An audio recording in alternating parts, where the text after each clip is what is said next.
Hey guys, how you doing? Welcome to another news update here on Buzzing Pattaya. And wow, what a week it's been. Quite a few changes, which I'll go through in a second, that's been happening here in the city. And as always, we've had plenty of rain, lots of rain. I'll talk about that as well.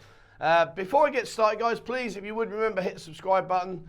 It does help me, it does help the channel. And on the subject of the channel, I did get a message the other day saying about what's happening with the new website I've been mentioning. That is in progress, but the thing is, it's taking its time purely and only because I want to make sure this time when I deliver the website, it's absolutely on the nail and it's going to give you everything I want it to give you. The website we've got currently at the moment, not really very happy with it. In fact, to be honest with you, without diversifying from the news, there's quite a few things I'm not really happy with regarding our Instagram, our social media. So I am going to have a complete revamp. I'm sitting down, working through it, and any suggestions, sensible ones please, but any suggestions that you feel that we could improve on, like our Instagram, our Facebook, our Twitter, all those kind of things, please guys, I really am genuinely open to any suggestions that I can look through. Maybe you can email them 247pattaya@gmail.com, and I promise you I will read them. But guys, please be sensible. Don't just send me an email giving me some grief. But anyway, right, so today, what's been going on this week? Right, so on a nice note, Columbia Pictures Aquaverse theme park is to open next month, they say. This is actually on Yahoo's entertainment site, and they're saying that they're going to open it on October the 12th. That's when it's going to open. Now, that's located just outside the city. I've got to be honest with you, I'm not really a theme park kind of guy. I don't really sort of enjoy being thrown around on all these slides and rides and all that kind of stuff. However, if you are going, you know, it is great fun. I mean, I have been, I'm not a complete bar humbug, but I have been to some of these parks, but it's just not my cup of tea. But this place, I'm going to have to go just purely to video it and show you guys. From what I've seen so far, my Lord, it looks incredible. It really does. It looks amazing. So please watch this space. It is due to open, like I say, October the 12th. Fingers crossed it will happen, and if it does, and it looks like it's showing, and like the pictures are, if you just Google it, you'll find it there. Just Google Aquaverse theme park in Pattaya, you'll see it's a stunning. I would almost say it's kind of like up to like the American kind of level of theme park attraction. But yeah, have a look, guys. And it's definitely, if you're going to go out there for a day, and you've got some company with you, they'll enjoy it. You know, the girls like all those kind of slides. They like being thrown around and everything like that. So check it out, guys. Have a look. Now, on a more serious note, what's happened, you may or may not be aware that basically the officials here in Pattaya, the big top man, he was relieved of his duties. There was basically an incident where there was some underage girls working in the bars. I don't know the full extent of the story, so please don't quote me on this, but what I am aware of and what I seem to be getting regular updates on is that basically there was an underage girl working in the bar. She reported it to the police saying she wasn't happy. It didn't get notified and no action was taken, and sadly, as a consequence, she took her own life. Now, like I say, please don't quote me on this because this is just information I'm getting thrown back at me. It really isn't anything hardline that I can say for sure. But what did happen was that the police chiefs here were relieved of their duties, and a new police chief has been reinstated. He's been appointed, should I say. Now, again, those guys that are here on the ground, you'll now notice that there are a lot of checks going on, and the police are very, very actively running around all the bars now, checking ID cards, making sure everything's as it should be. Which is great, you know, it's good, it is what it is. They need to make sure that there are no girls working here that shouldn't be working here. I just don't know how long that will continue for. You know, we tend to do a lot of things here in knee-jerk reactions. We tend to like, oh, look, this has happened, let's go. Like, for instance, let's talk about the Mountain Bee fire. And, you know, sadly, there was loss of lives there. It was a real disaster, a catastrophe. And from that, they then went out and started checking all the fire licenses in all the buildings, and it was public for about 3 days. And now it's just stopped. There's very little reports from any bars or clubs here saying, oh, we've had the police in today checking our fire regulations. So, you know, I do hope that this thing happens. I mean, it's a bit of a myth really as well. Like, people seem to think, particularly guys that haven't been here, or people that just want to sit in their basement of their mum's house and want to troll the people that come here. You know, it is a bit of a a bit of a myth that there's underage girls here. There's not. You know, if there is exposed, there's incredibly severe penalties. So, you know, it is in the public light, there is quite a lot of stuff goes on here that's absolutely fine. But yeah, so it's quite a hot topic at the moment. But like I say, they have brought in a new guy, and he's the man that's ruffling feathers right now, and they're going around all the bars, checking everything. They even threw in an enforced closure 2-3 days ago now. No, maybe a few more days than that. But anyway, they put in an enforced closure just to stamp their feet and say, guys, we're here, and this ain't going to carry on for long. Let's see. Right now, talking about the good old police. Where are we? Yeah, here we go.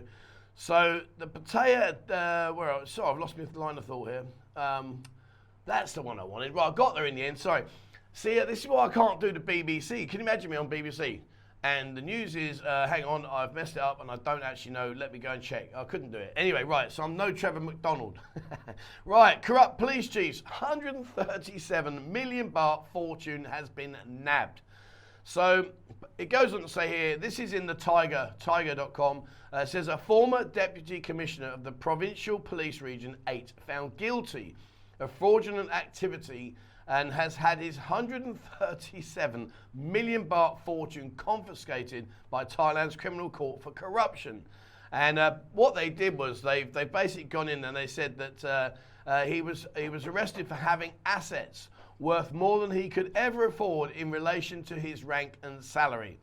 Now, I would kind of guess that if you were on 137 million bahts worth of money available, disposable income to go out and buy stuff, there'd be a lot more police officers here. But yeah, so they went there, and fair play, like they've taken all his stuff. They seized his house, his land. They've seized his assets, his car, motorbike, all these kind of things. They've taken off of him. So I'm not quite sure. There must be something. There has to be something else under this story that's gone on. Maybe he's upset somebody he shouldn't have upset. I don't know, but you know, listen, it ain't rocket science to know that there's a bit of this goes on here. So I don't know what he's done or why they've done what they've done to him, but yeah, they've gone in there and they've nailed him, and it made me laugh. Like 137 million bahts worth of assets, and it went on to say his daughter owned an apartment in a condo in Chatuchak district, Bangkok, and a Mazda 2 car. A Mazda 2. Now, I'm not very up to speed on cars because obviously I live out here. I use a motorbike all the time. But is a Mazda 2 car like a high-end car? I can't see it being a high-end car. Is that really the way it is? But anyway, that's what they've done to him. So they've seized his assets. 137 million bahts worth of assets. Man, that's some accumulation. I made mention earlier on, I said to you about the rain here. We have had a lot of rain. And one thing that I want to just quickly say to you guys is be very careful if you're out here in the rain and the floods. And I'll tell you what I want to make mention to is the fact that you might have cuts. You might have maybe a mosquito bite, or maybe you've got some cuts on your leg or your feet. Be very, very careful, because when you wade through the water here, particularly when it's flooded like it was the other day, I was in KASITHBK and it was just to the top of my calf muscles on my leg. It was quite deep. And you know, you might not even give it a second thought. You might think, oh, that's fine, it's just water, I'll just walk home and get on with it. But if you have got cuts or like bites on your leg and you wade through this water, the water from the rain floods is particularly dirty. So you might just want to take that into account before you head off. It might be another reason to sit inside the bar and have a few more beers or wherever it is you are. But just be a bit aware of that. I'm not saying you're going to get anything wrong with you, but it's just something that we often overlook. And later on it will come back and it literally will just bite you on the arse. However, it says here, the Thai government preparing for possible floods triggered by rain and monsoons between the end of this month and October. You know, I don't really know how they're going to prepare for it, because one of the things that I find distressing is the fact that we've had these floods for donkey's years, far, far more years than I've ever been here. You know, it's historical. And yet we still have very little preventative measures in place to deal with it. And I don't know, you know, surely somehow, somewhere along the line, they have to figure this out and say, right, this is what's happening. We need to get this sorted once and for all. We've had a few drain issues where they've done all the underground tunneling. I'm going to talk about that in a second. So they've done a lot of underground tunnels and put in all the pipe work and everything. But the problem seems to be, and it was highlighted the other day, isn't the fact that the drainage doesn't work. It's the fact that the access to the drainage, i.e. the drain covers, they're the ones that get blocked, and like the debris, the paper floats down the road, then it sits on top of the drain, and unfortunately it blocks the drain. So then the water just continues to build up and build up, like you've seen in the videos and photos around. So I don't know how they would do that. How can you possibly overcome that situation? Of course, you can say to people, well, you mustn't litter the place. And in all honesty, I mean, there are a lot of bins around, so it's not like it's an issue. But I mean, maybe I'm just blind to it and I don't see it, but I don't really think this city is very dirty in terms of litter and debris. You might disagree with me. The thing is, you come over here for a holiday, you're not expecting what I see on a daily basis. And maybe now I'm just blasé to it and I just think, oh, well, it's just the way of life here. Certainly when the bins are overflown, then they do put the debris around the side in plastic bags, and maybe that's the issue. I don't know, but how can you deal with that situation? It's just incredibly difficult to deal with, because at the end of the day, unless we improve what should be the refuse collection, I'm guessing there's always going to be debris around some places or other that's going to cause this flooding, because you can't elevate the drain cover. That would be carnage. You imagine if you elevated it, there'd be accidents left, right and centre. It would just be carnage. So I don't know, guys, you engineers out there, what would you do? How would you possibly overcome the flooding here? And on the subject of the flooding, the Deputy Mayor has made it very public. He's declared that the ongoing drainage project on South Pattaya Second Road, linking with Beach Road by Walking Street, will be completed by the end of this month. I mean, I'll give them their due. Second Road, they have gone through quite quickly now. There's only about, I think, I rode past it the other day, there's about 8 or 9 of those humongous big concrete cylindrical blocks that they put in to then house the plastic block in the plastic tunnelling that takes all the rain away.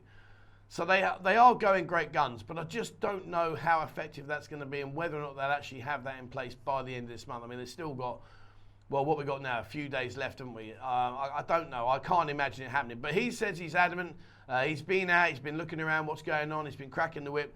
Soy 15 still needs a lot of love and tender attention. It's still not in a very good situation. And obviously it's affecting people like Rocket, Corandos. You know, access is very, very limited. But, you know, they seem to be saying that it's going to happen, guys. I don't know. You know, people that are out here on the ground, you'll see what I'm talking about. Those of you that have yet to come back out here, I don't know what you'll think of it. I don't know. But the worrying thing is it's not about all this underground tunneling. It looks great. I'm sure it will do a fantastic job. But it goes back to what I was saying a minute ago about this refuse. How are we going to stop the refuse building up on top of these drain covers? I don't know.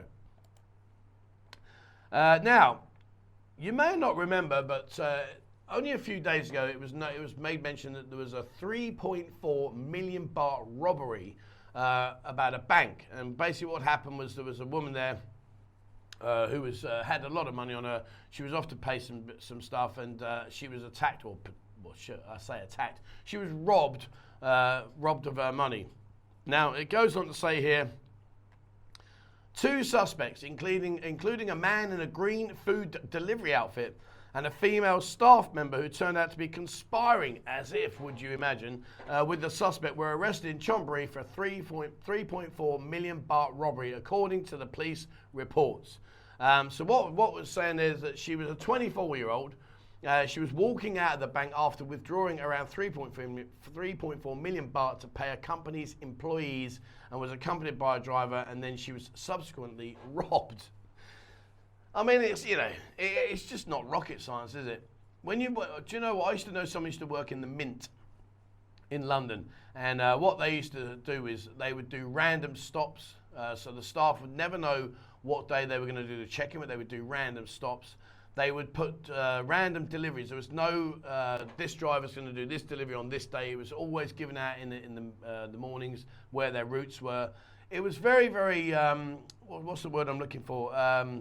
Cloak and dagger kind of situation. There was very little information given. Obviously here, you know, it's blatant. It says he was sitting on a motorbike 50 meters away from Prapaporn, and the driver, wearing a green food delivery jacket, seemingly waited for the two to arrive at the van. I mean, you know, you just don't sit around here. Oh, well, I think that woman that's just come out of the bank there has got 3.4 million baht in her pocket. I'll go and have it. you know, it just doesn't happen. So yeah, so unfortunately or fortunately, whichever way you look at it, they've been done for that, and yeah, happy days. It's all been taken into court, and they're in a world of trouble now. They really are. So lastly, sorry, I'll tell you what is going on at the moment. So everyone around here's got a cough at the moment. Everybody around here seems to have a cough. But lastly, it says here the Pattaya Deputy Mayor warns beach vendors of placing kites on the beach. Now, if you go down Beach Road, you'll see a lot of them put those little stands out with the kites flapping around. And for whatever reason, the Deputy Mayor says he's forbidden the beach vendors from placing kites on the beach, saying the kites were damaging, check this out, damaging the beautiful scenery. I mean, let's be honest, you know, the beautiful scenery, you're looking out at about 50 to 100 boats just anchored up in the bay here. You've got all the parasailing and all that going on in the far distance. You've got Kolan in the far distance from that. It's hardly a tropical paradise. And I actually, to me, to be honest with you, I don't know if you guys agree or not, but I actually think the kites now are quite, not interesting, but they're quite colourful. They do brighten up your walk down Beach Road. But apparently he's not happy about it, and he said here that the cooperation from the beach vendors to refrain from placing their stalls and kites on the beach, citing that the stalls and kites may damage the beautiful scenery and cause disorder. I mean, how is a flagpole with a kite on it, how is that disorderly? Not really sure. It goes on to say that vendors must be 1 to 2 meters apart, and they can't cook. Here we go. They can't cook on the beach, nor can they rent their space to others. But you know, it says here the rules to create a good first impression for visitors coming to enjoy the festivals. Well, most of the festivals here are pretty much in the evening anyway, in which case the kites don't actually function. But I just don't really think, you know, what's the angle there, guys? Help me out, because I haven't got a Scooby-Doo what that's about. I really can't get that. You know, you put the kite in the sand, it looks nice, it looks colourful, it brightens the place up, but no, you can't do that because it's, you know, it's going to cause disorder. I don't know, maybe when we've got everyone coming back over and the beaches are rammed, that might be an issue, but right now we're nowhere near that. People say to me, hey Trev, how's it in terms of like visitors? Are there many people here? In all honesty, no. And I've never said it's packed. What I've said is if you come out here right now, you'll still have a good time, which I stand by, you will. And those guys that are being out here or out here right now will vouch for me and say, yeah, it's good, it's fine, it's not an issue. You get the odd bar humbug. I had a guy the other day say, oh, this city's done and dusted, I'm having a terrible time. I'm like, dude, come and find me, meet me, let me take you out for the night. If you have a terrible time, then you clearly either have incredibly high expectations or you're just a bar humbug. I don't know which one it was. All right, so that's it today. Before I go, I just want to update you, like I say about the website. I'm building a website. There is also another platform I'm using called Ko-fi. Ko-fi, which is what I was trying to, remember you had the Patreon disaster? It really was just incredibly, just an absolute ball ache. We set it all up and then they shut me down within the first month, believe it or not. But anyway, I'm using Ko-fi for the time being, so you can have a look on that. There is a link in the description below. And like I say, I will be bringing to you a brand new website that'll have everything there, a members area where you can go inside there and you can see what's going on, the videos, all that kind of stuff. So that will be coming out very soon. So please watch this space. And incidentally, on the subject of social media, guys, I would really appreciate some guidance on maybe what you think I should be doing, because I feel like the Instagram, Twitter, and the Facebook pages just rinse and repeat what I've already done on other platforms. So if you've got any ideas, again, you know, I'm welcome to ideas. Please email me 247pattaya@gmail.com. Give me your thoughts on what should I use Instagram for, what should I use Twitter for, what should I use the Facebook pages for. You know, I've got TikTok, all these kind of platforms. But in all fairness, and I'm the first one to admit this, and I don't like it, I'm having a real struggle with this at the moment. If you go onto Instagram, you see the same picture that I put onto Facebook. Go onto Facebook, you see the same picture I've used in Twitter, although Twitter is the only one I can get away with a bit more. But do you know what I'm saying? It seems to be like a lot of rinse and repeat. So I would really appreciate any honest and helpful guidance. Please email me 247pattaya@gmail.com, and I promise you I'll read it and I will reply. So I'm not going to ignore it, because we are building a new platform, a new website. I do want to engage more. I do want to do things better. I'm learning as I do this. You know, I'm no expert by any means. This is, as you know, those of you that have been with me a long time will know that this all just happened purely by chance, and that I never actually planned any of this. So yeah, so give me some guidance, guys. What do you think? How can it be improved? All right, so there we are, guys. That's it for me today. Thank you so much indeed for watching. Please, as always, remember, hit the subscribe button and also the bell icon if you'd like to be notified when I bring out a new video. Check out Discord. Discord's over 18,500 members in there now. It's free of charge, doesn't cost you a single penny. Have a look on there, please, guys. Jump in, get in there. It really is a great platform and tons of photos, information, and it really is great. So have a look at that. And if you would like to support the channel, like I just mentioned, there is a link to Ko-fi and to the YouTube members area down below, and your support is very, very gratefully receptive. Receptive, is that the right word? Gratefully. What am I trying to say? You know me by now. You know what I'm saying. Anyway, that's it from me today, guys. Thank you very much for watching, and please, as always, wherever you are in the world, stay safe.